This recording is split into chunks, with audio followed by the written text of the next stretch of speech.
नमस्कार विद्यार्थियों, आज की क्लास में हम दशमलव की संख्याओं को आपस में घटाना सीखेंगे। तो विद्यार्थियों, हमारे व्हाइट बोर्ड पर कुछ दशमलव संख्याओं के घटाव के सवाल दिए हुए हैं, इनको हम हल कर लेते हैं। तो विद्यार्थियों, हमारे पहले सवाल में दो दशमलव संख्याएं दी हुई हैं, जिसमें पहली दशमलव संख्या 7.6 है और दूसरी दशमलव संख्या 2.4 है और इनके बीच में घटाव का चिन्ह लगा है, अर्थात पहली दशमलव संख्या से दूसरी दशमलव संख्या को घटाना है, तो हम घटा लेते हैं। तो विद्यार्थियों, घटाने के लिए सबसे पहले हम पहली दशमलव संख्या को यहाँ पर लिख लेते हैं, अर्थात 7.6 को यहाँ पर लिख लेते हैं।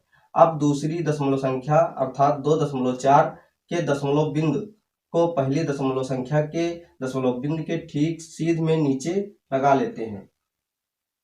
अब दूसरी दशमलव संख्या में देखते हैं कि दशमलव बिंदु के बाईं ओर कौन सी संख्या है। तो यहाँ पर दशमलव बिंदु के बाईं ओर ठीक पहले 2 है, तो यहाँ पर भी दशमलव बिंदु के बाईं ओर ठीक पहले 2 लिख लेते हैं। अब पुनः देखते हैं, तो दशमलव बिंदु के दाईं ओर ठीक बाद 4 है, तो यहाँ पर भी दशमलव बिंदु के दाईं ओर ठीक बाद 4 लिख देते हैं। चूंकि 7.6 से 2.4 को घटाना है, तो यहाँ पर घटाव का चिन्ह लगाकर 7.6 से 2.4 को घटा देते हैं। तो 6 से जब 4 घटाते हैं तो हमें 2 प्राप्त होता है, तो यहाँ 2 लिख देते हैं और दशमलव बिंदु को दशमलव बिंदु के ठीक सीध में लगा देते हैं तथा 7 से 2 घटाते हैं तो 5 प्राप्त होता है, तो यहाँ पर 5 लिख देते हैं। तो विद्यार्थियों, इस प्रकार 7.6 से 2.4 को घटाने पर हमें 5.2 प्राप्त हुआ। तो विद्यार्थियों, इसी प्रकार हम दूसरे सवाल को भी हल कर लेते हैं। हमारे दूसरे सवाल में भी दो दशमलव संख्याएं दी हुई हैं, जिसमें पहली दशमलव संख्या 32.5 है और दूसरी दशमलव संख्या 12.3 है और इन दोनों दशमलव संख्याओं के बीच में घटाव का चिन्ह लगा है, अर्थात पहली दशमलव संख्या से दूसरी दशमलव संख्या को घटाना है, तो हम घटा लेते हैं। तो सबसे पहले हम पहली दशमलव संख्या को नीचे यहाँ पर कुछ इस प्रकार लिख लेते हैं, 32.5।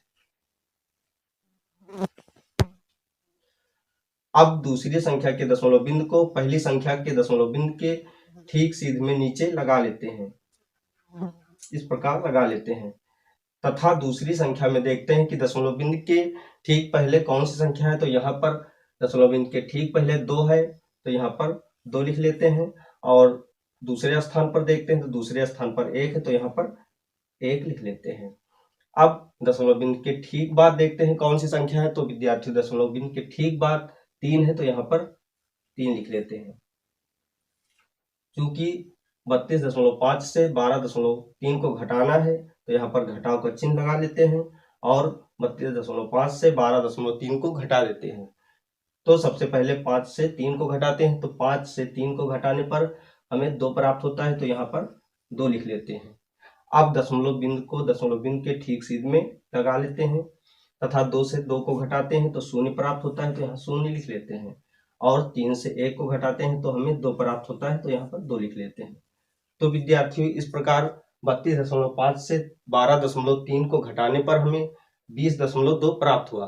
तो विद्यार्थियों, अब हम तीसरे सवाल की बात करते हैं। तो विद्यार्थियों, अभी तक आपने हमारे चैनल को सब्सक्राइब नहीं किया तो नीचे दिख रहे सब्सक्राइब बटन को प्रेस करके हमारे चैनल को सब्सक्राइब कर दीजिए और अगर आपको हमारी वीडियो अच्छी लगे तो हमारी वीडियो को लाइक कीजिए। तो विद्यार्थियों, यहाँ पर हमारे तीसरे सवाल में 48 एक पूर्ण संख्या है, तो इस पूर्ण संख्या से हमें इस दशमलव संख्या को घटाना है, अर्थात 5.34 को घटाना है, तो हम घटा लेते हैं। तो सबसे पहले हम इस पूर्ण संख्या अर्थात 48 को यहाँ पर लिख लेते हैं। क्योंकि हम जानते हैं कि किसी भी पूर्ण संख्या के अंत में अर्थात बाद में दशमलव बिंदु लगा होता है, जो कि दिखाई नहीं देता है, तो यहाँ पर हम दशमलव बिंदु लगा देते हैं। अब देखते हैं कि इस दशमलव संख्या में दशमलव बिंदु के बाद कितने अंक हैं। तो यहाँ पर देखते हैं कि दशमलव बिंदु के बाद 2 अंक है, तो यहाँ पर भी दशमलव बिंदु के बाद 2 शून्य बढ़ा देते हैं। अब दूसरी संख्या के दशमलव बिंदु को अर्थात इस दशमलव बिंदु को पहली संख्या के दशमलव बिंदु के ठीक सीध में नीचे लगा देते हैं तथा दशमलव बिंदु के बाईं ओर की संख्या को बाईं ओर लिख लेते हैं और दशमलव बिंदु की दाईं ओर की संख्याओं को दाईं ओर लिख लेते हैं, इस प्रकार। क्योंकि 48 से 5.34 को घटाना है, तो यहाँ पर घटाव का चिन्ह लगाकर घटा देते हैं। तो यहाँ पर शून्य है, तो यहाँ से एक हासिल लेते हैं, अर्थात 8 से एक हासिल लेते हैं तो यहाँ 10 हो जाता है। 10 से जब 4 को घटाते हैं तो हमें 6 प्राप्त होता है, तो यहाँ 6 लिख लेते हैं। और यहाँ पर 9 बचता है, 9 से 3 घटाने पर भी हमें 6 प्राप्त होता है, तो यहाँ पर 6 लिख देते हैं। अब दशमलव बिंदु के ठीक सीध में दशमलव बिंदु लगा देते हैं। अब यहाँ पर हमने एक हासिल लिया था, इसलिए शेष 7 ही बचा, तो 7 से जब 5 घटाते हैं तो 7 से 5 घटाने पर 2 प्राप्त होता है, यहाँ 2 लिख लेते हैं और 4 को ऐसे उतार लेते हैं। तो विद्यार्थियों, अब हम चौथे सवाल की बात करते हैं। हमारे चौथे सवाल में भी 2 दशमलव संख्याएं दी हुई हैं, जिसमें पहली दशमलव संख्या 78.47 है और दूसरी दशमलव संख्या 0.023 है। पहली दशमलव संख्या से दूसरी दशमलव संख्या को घटाना है, तो हम घटा लेते हैं। तो सबसे पहले हम पहली दशमलव संख्या को नीचे लिख लेते हैं, 78.47। अब दूसरी दशमलव संख्या के दशमलव बिंदु को पहली दशमलव संख्या के दशमलव बिंदु के ठीक सीध में नीचे लगा देते हैं तथा देखते हैं कि दूसरी दशमलव संख्या के दशमलव बिंदु के बाईं ओर कौन सी संख्या है या अंक है। तो यहाँ पर दशमलव बिंदु के बाईं ओर शून्य है, तो यहाँ पर शून्य लगा देते हैं तथा दूसरी संख्या में दशमलव बिंदु के दाईं ओर देखते हैं, तो दशमलव बिंदु के दाईं ओर ठीक बाद शून्य है, तो यहाँ पर शून्य लगा देते हैं और 2 है तो 2 लिख देते हैं। फिर तीसरे स्थान पर 3 है, तो यहाँ पर तीसरे स्थान पर 3 लिख देते हैं। 3 के ऊपर कोई संख्या नहीं है, तो यहाँ पर हम शून्य लिख देते हैं।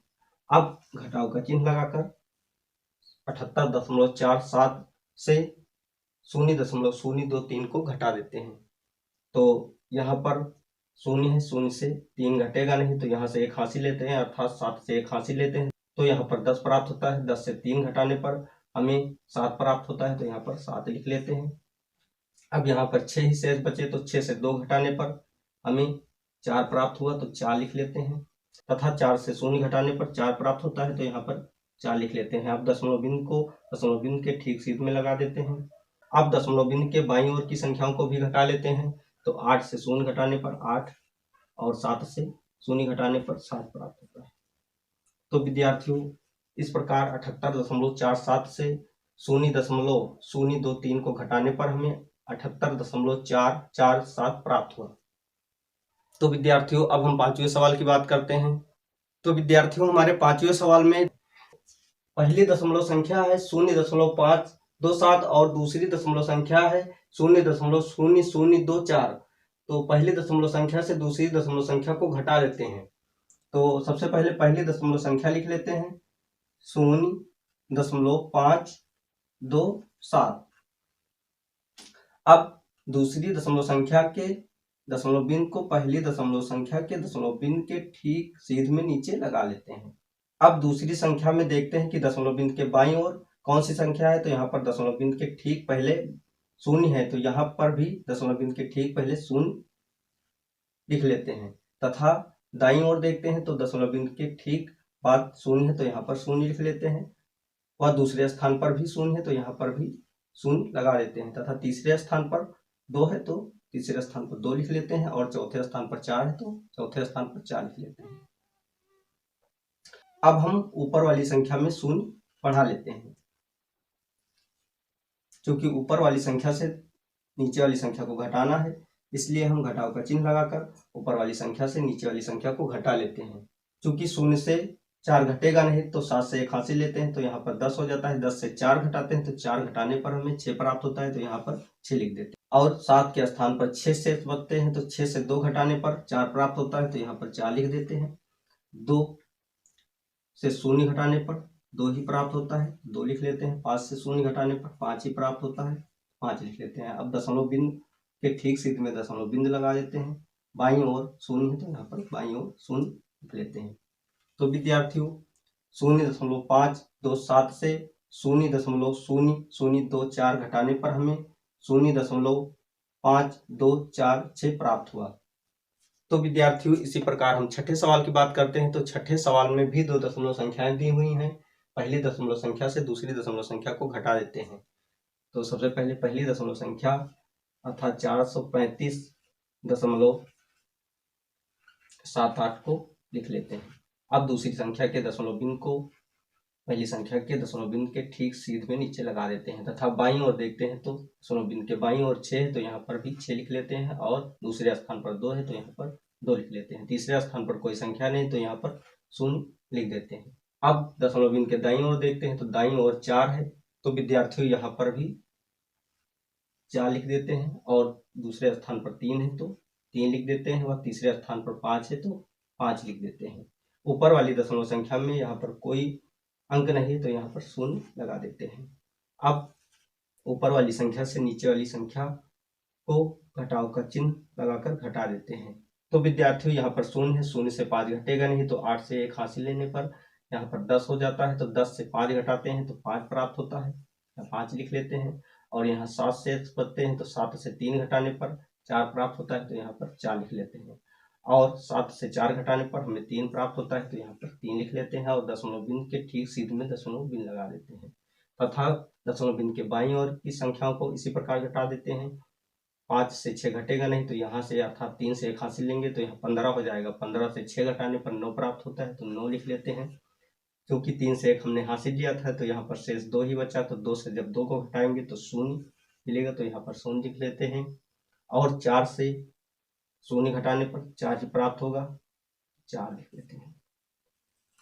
तो विद्यार्थियों इस प्रकार 435.78 से 26.435 को घटाने पर 409.345 प्राप्त हुआ। तो विद्यार्थियों आज की क्लास में हमने दशमलव की संख्याओं को आपस में घटाना सीख लिया है। अगर आपको हमारी क्लास अच्छी लगी तो हमारे चैनल को सब्सक्राइब कीजिए, लाइक कीजिए एवं बेल आइकन को प्रेस कीजिए। जय हिंद।